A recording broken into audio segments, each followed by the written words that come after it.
Hello guys, I am going to review with you some really important points outlined in the faculty handbook. If you're watching this video, then you have found the faculty handbook. It lives on the DMS training page, and it is your responsibility and it is expected that you read the entire faculty handbook, but there are very important parts of it that I wanted to highlight, and I wanted the message to be delivered by me so that it's really clear and really consistent and there's no confusion to start off the year. So I'm just going to do some page numbers, and so if you just want to scroll through to those pages or just listen to me and refer to it later, either way is fine. So on page 10, one really important section is about the s'more. I send a s'more newsletter every Monday morning. I usually schedule it to go out at 7:30 a.m.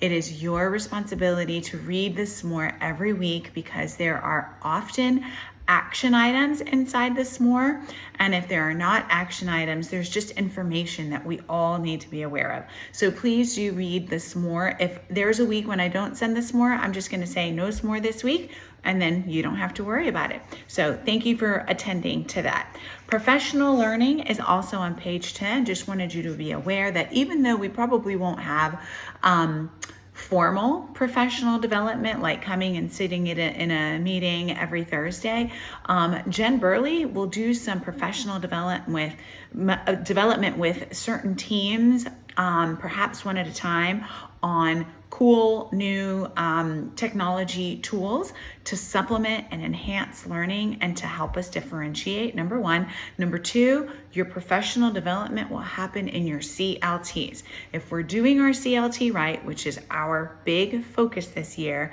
then you will be constantly receiving professional development right there in your CLT. And also, we will be observing each other. We got great feedback from you guys at the end of the year. For most of you, some of you, a couple of you didn't appreciate observing one another, but the vast majority of you did. And so we're going to continue to do that. But you asked for the ability to observe people on your own grade level. And so Beverly is going to work hard to make that happen this year.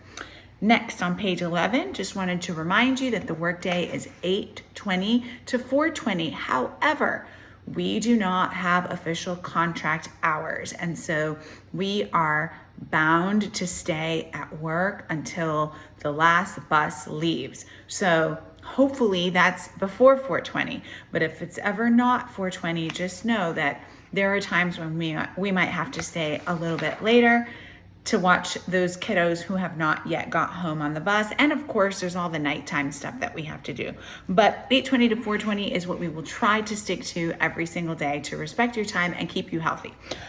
Page 17 is the next really important section that I really don't want you to miss. Parent conferences do not just happen in October and March. Parent conferences should happen whenever you guys want to sit down with a family or whenever a family wants to sit down with you. So please do not just reserve meetings with parents for those 2 months. Have them often and intervene early. Parent conferences are game changers. Parent contact. The most effective way to start off on the right foot with a kiddo in a family is to make a positive phone call home, make it early, make it before there's a negative phone call home, and continue to reach out to parents with news, good or bad, throughout the year. We must keep them informed. Okay, let's skip to 23, student attendance. Very important. If a kiddo is out for 2 days, the first academic teacher needs to call home to check in. Contact log and synergy must be filled out. If we haven't seen a kiddo for 5, 6, 7 days and they haven't heard from our school, that does not speak well of us and the way we care for our kids. Attendance was terrible last year. So 2 days out, first academic, please call home. Page 25, if you're going to stay after school with kids for a club or an activity, please stay with them until their parents come pick them up. We cannot leave them outside unsupervised. Okay, 25, page 25. This is all about grading and instruction. We are going to live by the instructional priorities document, those bullets, those best practices for CLT, for teaching and for intervening. And in our CLT, we are going to be hyper focused on making sure that our meetings are productive and are attending to those behaviors in the instructional priorities document. We are not going to overuse Chromebooks this year, guys, please. We were computer zombies for several years, and it's time to start pulling those kiddos' eyeballs away from those screens. Please try to use them only as a supplement the way that we used to pre-COVID. The grading policy is on page 28. Our DMS grading policy was published last spring, second semester. It is completely aligned with the GCPS Board of Education's grading policy, so it is linked in here for you to take a look at just in case you want to reference it. And there's nothing in ours that isn't aligned with theirs. Grades are all about mastery, effort, behavior, anything else that doesn't have to do with mastery of content is communicated in other ways, like phone calls home, like MTSS steps, like PBIS. But the only thing that goes in the grade book is about mastery. Let's do constant informal formative assessments throughout the period so you know if the kiddos are with you or if they're not. We're going to do some common formative quizzes, and those will be graded. And we say in our non-negotiables that we give multiple opportunities to demonstrate mastery. Again, that is aligned with the GCPS Board of Education policy.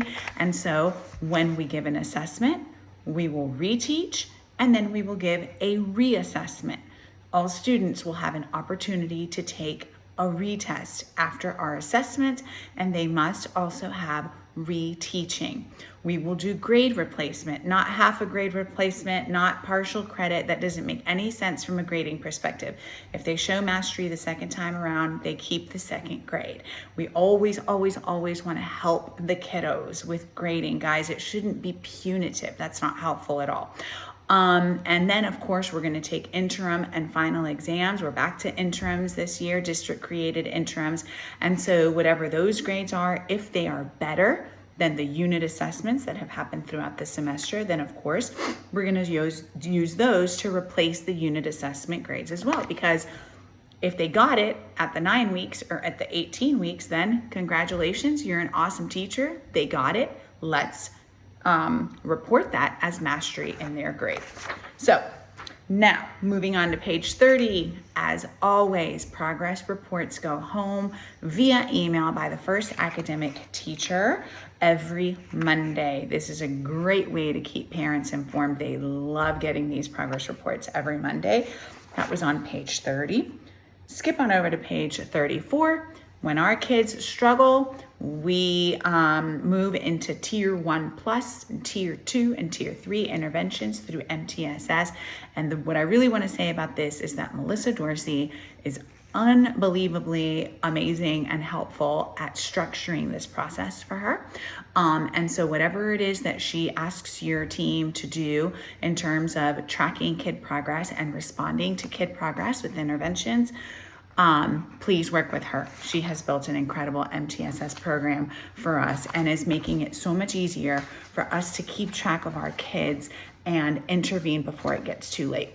That is it. That is all I wanted to highlight. There's a lot more in the faculty handbook, but I didn't want there to be any confusion or lack of clarity about expectations when it comes to those items that I just reviewed.